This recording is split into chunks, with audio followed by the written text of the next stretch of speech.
Selamat berjumpa lagi dalam kelas Filsafat Ilmu. Pembahasan kita kali ini adalah tentang konstruksi sosial. Nah, konstruksi sosial ini keberadaannya bergantung pada apa yang orang-orang yakini terhadapnya atau apa yang dianggap benar terhadapnya. Jadi, sesuatu yang kita ciptakan dengan berpikir dan kita memikirkannya menjadi ada dengan percaya bahwa sesuatu tersebut memang ada. Kemudian terkait dengan fenomena konstruksi sosial ini, kita coba akan cermati hal-hal sebagai berikut. Pertama, fakta sosial. Kedua, kepercayaan bersama. Ketiga, apakah gender itu fakta sosial? Keempat adalah jenis-jenis peraturan. Kelima, tentang fetishisme, reifikasi, dan alibi. Keenam, identifikasi. 7, tubuh sebagai artefak. 8, performatif dari divisi kerja linguistik. Ke-9, pengetahuan dan kekuasaan. Dan 10, pengetahuan sebagai status sosial. Baik, kita coba untuk mencermati tentang fakta sosial dengan mencermati fenomena berikut ini. Pertama adalah fenomena offsides dalam satu permainan sepak bola, di mana permainan akan dihentikan, lalu tendangan bebas diberikan, kepemilikan bola bergeser ke tim lain. Nah, kemudian dengan cara yang sama, kita cermati juga tentang sepotong kayu dengan bentuk tertentu, itu dianggap queen, dianggap ratu dalam permainan catur. Dan juga fenomena dalam konstelasi tertentu pada 5 kartu remi itu dianggap sebagai rumah penuh dalam permainan poker. Nah, mencermati 3 permainan tersebut, lalu coba kita membuat satu pernyataan yang sifatnya umum bahwa X dianggap sebagai Y dalam konteks Z. Artinya konteks Z dianggap beberapa aktivitas manusia dan aktivitas tersebut ditentukan oleh aturan-aturan dan nilai-nilai yang terstruktur yang terikat pada fakta-fakta yang relevan. Jadi kalau kita kembali pada contoh tadi, ada aturan-aturan terhadap apa yang terjadi ketika offside itu diberikan. Lalu juga ada aturan-aturan yang mengatur bagaimana ratu itu dapat dipindahkan di papan catur. Dan ada aturan-aturan untuk nilai rumah penuh hubungannya dengan permainan poker, ya, dan sebagainya. Nah, di sini kita dapat mengatakan bahwa bagian logam tertentu itu bisa diaktifkan menjadi mata uang. Pertama dengan melihat sebagai uang dalam arti sebagai alat pembayaran, dan kedua dengan keyakinan bersama tertentu bahwa hal tersebut adalah uang. Nah, agar memenuhi syarat untuk kepercayaan tersebut harus memiliki sifat alami tertentu. Di sini termasuk sejarah tertentu, bahkan uang palsu yang dibuat secara sempurna pun itu tidak akan dianggap sebagai benar-benar uang. Nah, tetapi satu keyakinan juga itu berjalan di luar sifat alami. Perbedaan antara jenis ketergantungan di pikiran kita dan konstruktivisme Kantian. Nah, konsep dalam pikiran kita tentang dinosaurus misalnya, bahwa dinosaurus itu tidak harus menunggu kita untuk datang agar dianggap ada. Dinosaurus bahkan berhasil punah jauh sebelum konsep tersebut diciptakan dalam pikiran kita.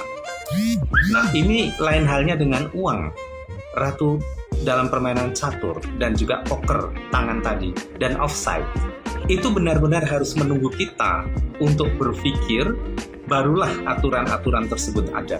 Mereka bukan hanya bergantung pada sumber-sumber secara konseptual dan epistemologis, tetapi mereka juga bergantung pada apa yang kita benar-benar pikirkan. Selanjutnya kita beralih pada pembahasan tentang kekuatan pada kepercayaan bersama. Dalam hal ini kita membedakan 2 bentuk pengaruh-pengaruh dan penyebabnya. Pertama adalah kausalitas langsung, dan kedua adalah mediasi yang disengaja. Nah, perbedaan spesifik antara fakta sosial dan bentuk terdahulu dari mediasi yang disengaja tampaknya bahwa keyakinan yang relevan tidak benar secara independen, benar atau palsu. Mereka dibuat benar oleh fakta bahwa kita percaya pada mereka. Misalnya, kita semua tidak cukup dengan berpikir bahwa ini adalah uang.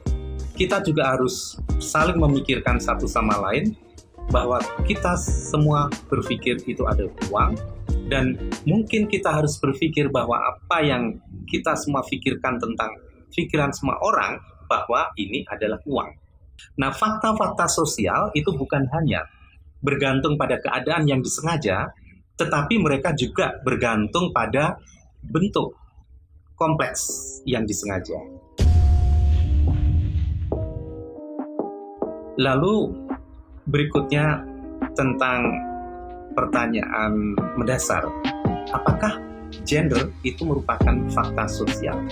Nah, cara yang diterima untuk pendekatan status ontologis dari identitas seksual adalah melalui perbedaan antara seks dan gender.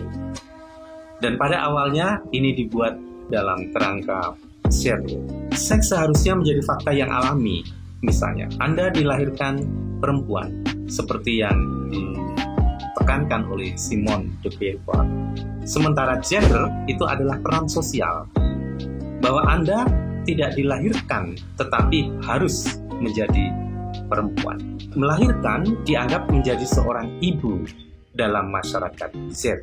Nah, pernyataan umum itu melibatkan perbedaan. Yang pertama adalah inklusi konseptual. Bahkan, jika menjadi seorang ibu itu melibatkan lebih banyak melahirkan anak, tetapi melahirkan itu masih dipandang bagian untuk menjadi seorang ibu.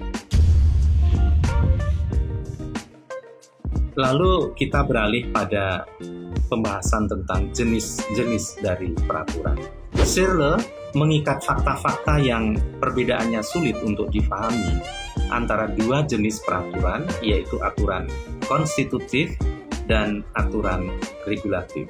Nah, contoh paradogmatik dari aturan-aturan regulatif yaitu aturan table manner yang diperlakukan bahwa kita memegang garpu di tangan kiri dan mengunyah dengan mulut tertutup. Sedangkan contoh paradigmatik dari aturan-aturan konstitutif adalah aturan dalam permainan, seperti aturan dalam permainan catur, di mana memainkan catur sesuai dengan aturan yang sudah ada sebelumnya.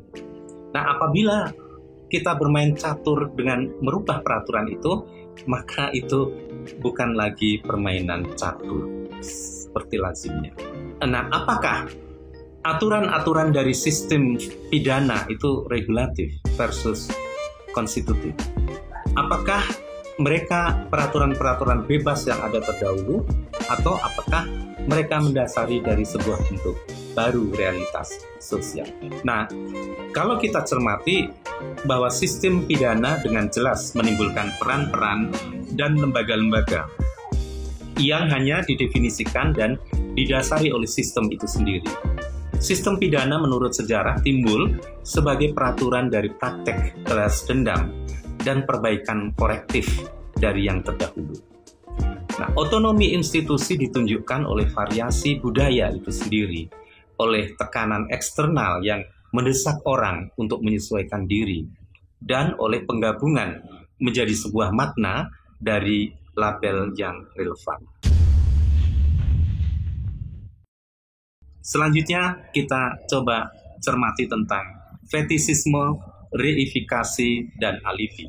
Dalam sebuah bab terkenal dari Das Kapital, Karl Marx membahas hubungan sifat sebenarnya dari nilai pertukaran, sebuah komoditas, dan konsep sehari-hari kita tentang itu.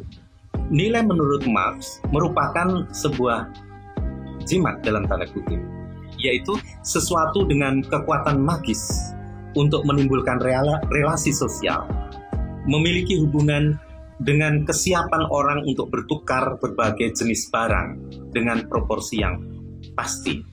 Nah, ide Mark ini kemudian diambil oleh George Lucas dan itu dibuat dasar untuk konsep tentang reifikasi. Menurut Lucas, ada dua aspek untuk reifikasi. Pertama adalah pengurangan kompleksitas relasional. Ini kecenderungan untuk melihat hubungan sebagai properti dan hubungan kompleks mereka itu menjadi lebih sederhana. Kedua adalah kecenderungan untuk melihat apa yang benar-benar disengaja dan sosial sebagai sesuatu yang alami. Nah, komoditas fetisme dalam nalar Marxian mencontohkan kedua fitur. Pertama adalah memproyeksikan hubungan sosial dari pertukaran ekonomi dalam hal sebagai properti, dan kedua, properti itu sebagai realitas alami, sesuatu yang menjelaskan peran sosial tertentu. Lebih lanjut, dikembangkan gagasan alibi oleh Roland Barthes yang membiarkan sebuah hubungan semiotik menyamar sebagai hubungan alami yang membebaskan pengirim dari tanggung jawab tuturannya dan dari beban argumen. Dengan cara yang sama, fakta alami tidak perlu legitimasi karena itu hanya harus diperhitungkan. Dengan motivasi untuk memperindah, kita tunduk terhadap hal yang sulit dan bahkan membahayakan untuk menjadikannya nampak lebih baik. Seorang hakim mengatakan, "Saya menghukummu 4 tahun penjara." Sebab manusia yang mengikuti Tuhan itu tidak punya kuasa untuk dirinya tanpa Tuhan yang memberikan makna kepadanya.